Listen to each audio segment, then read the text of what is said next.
Welcome to my world, the world of a medical laboratory scientist. Health is wealth, knowledge is power. Abdominal pains, appendicitis, and laboratory tests. These comes to mind. Everybody experiences abdominal pains, and it's always in every part of the abdomen. You can just be pointing at it as pain coming from this side, or whatever, and that in a way is a sign of what is probably happening, because the proximity of organs under the abdomen, that within the abdominal region is very compact. You can mention so many organs: the liver, the gallbladder, the heart, the lungs, the stomach, all the colon, all of them are just packed there. And so the pains radiates what region. Once you look at the region that the pain is coming from, you want to look at the organs located in that area, or probably it's a referred pain from organs in adjacent location. But this time, my main concern is on appendicitis. Appendicitis is a medical emergency, because within 36 to 72 hours, you can experience the 4 stages of appendicitis, where you find the peritonitis, the last stage, where the perforation happens, and the appendix bursts and create a serious sepsis, serious problem that has to be managed also by antibiotics that probably one would have used at the early stage, and erase the whole problem. But my concern, as usual, is what role the medical laboratory scientist plays in appendicitis, and that's what we shall be exposing. Because when you look at the problem of appendicitis, the first stage of it is the inflammatory stage. And when you are talking of inflammation, you are talking of foreign invasion, foreign bodies invasion, which includes infection, bacteria, and those things that could penetrate to that area and really cause inflammation, swelling of the appendix. And from there, this thing gradually goes on, and the pain continues to spread from the navel to the right. This is my right, and you start expressing it around that region, and that is a very positive sign, because you start having nausea, vomiting, and it's a case of emergency when you start noticing a serious problem. Acute appendicitis becoming chronic within a short period of time. And the laboratory tests that are done are biomarker tests that could help pinpoint whether it is appendicitis. And once it's inflammation, the biomarker tests are CRP, C-reactive protein, that another test that can be done, even a hematological test that could show the migration of white blood cells.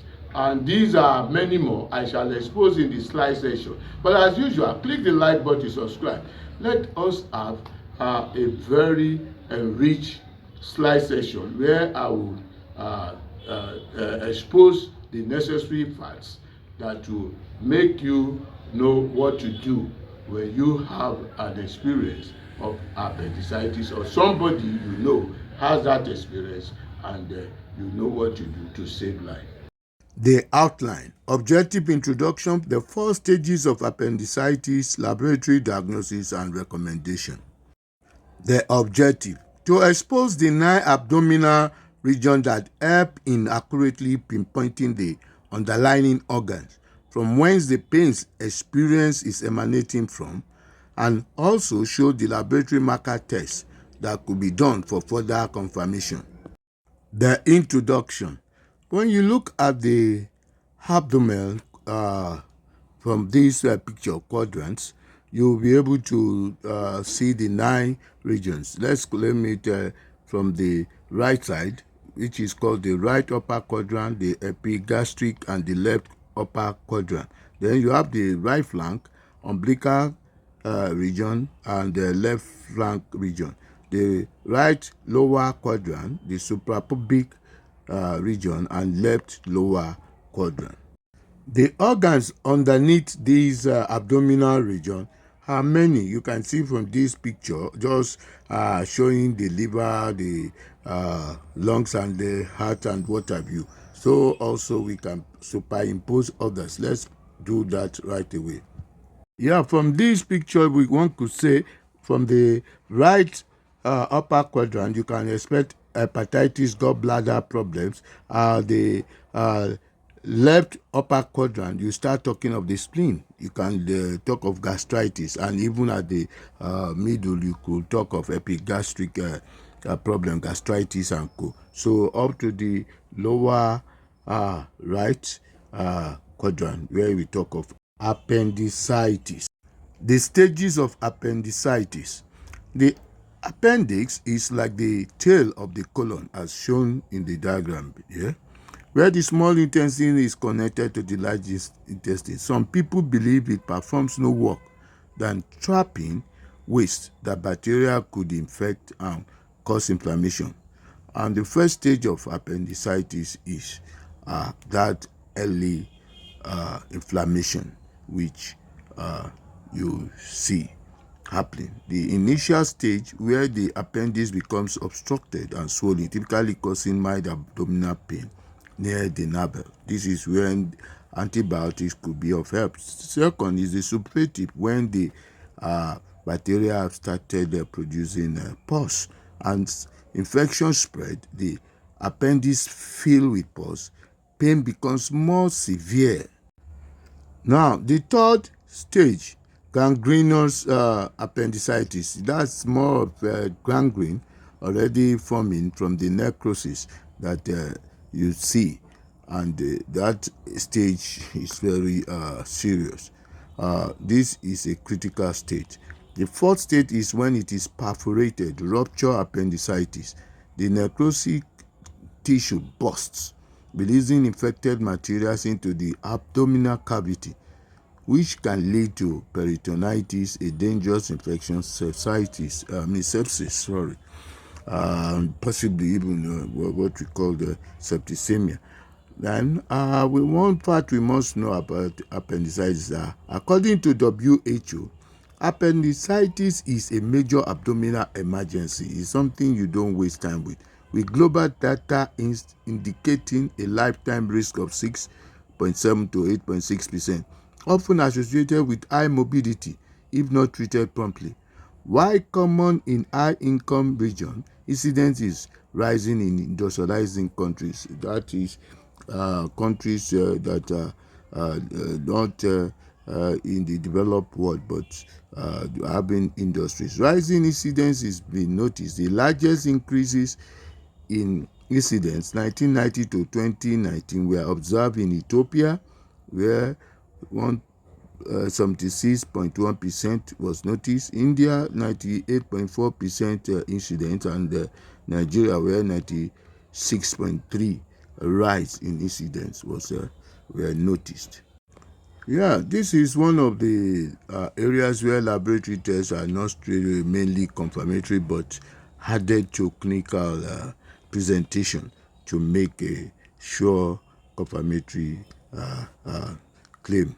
The key laboratory tests used to identify appendicitis, particularly in combinations with clinical examinations, are complete blood count, elevated level of C-reactive protein, elevated serum bilirubin, and elevated procalcitonin. These markers are greatly used to support a diagnosis rather than make it in isolation, with their predictive values increasing when combined with other indicators. For example, C-reactive protein as an acute phase reactant synthesized by the liver rises rapidly within the first 12 hours of inflammation. So anything after 12 hours, checking it at 24 hours may not be helpful. It could be false negative. Perforation risk, very high CRP level, particularly combined with high WBC count, often indicate complicated appendicitis. That is when it has risen in the stage 3 and 4. Procalcitonin, also elevated level, are associated with increased inflammation and can be markers for perforation. Yeah, finally, recommendation. From the findings of research exposed earlier, appendicitis is a problem of the Western world, and this could be ascribed to less consumption of fibers, especially these days of junk food. Fibers are very useful in digestion. So once there is a complete digestion, especially when the person is hydrated, there is that flow of waste product in the colon. Potable water is also necessary to aid flow and reduce blockage that could cause inflammation.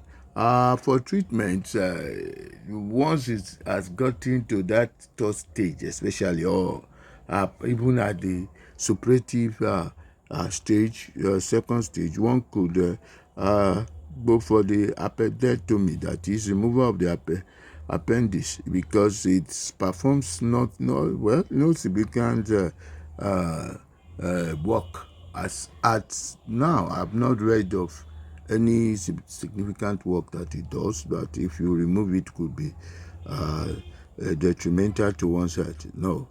So that remains the best, and one should be very careful in the handling, helping people with appendicitis, because once they start rolling on the flank, it's better to take them for emergency. It's an emergency problem, medical emergency that should be resolved within 36 to 72 hours. Once it becomes very, very chronic and the pains become so unbearable. Like I've always said, you can watch many of my videos, especially when you are concerned about the laboratory implications of many of these conditions. And you can also subscribe and indicate like, so that more video, that will be encouraging to me to produce more of these videos. Thanks for watching.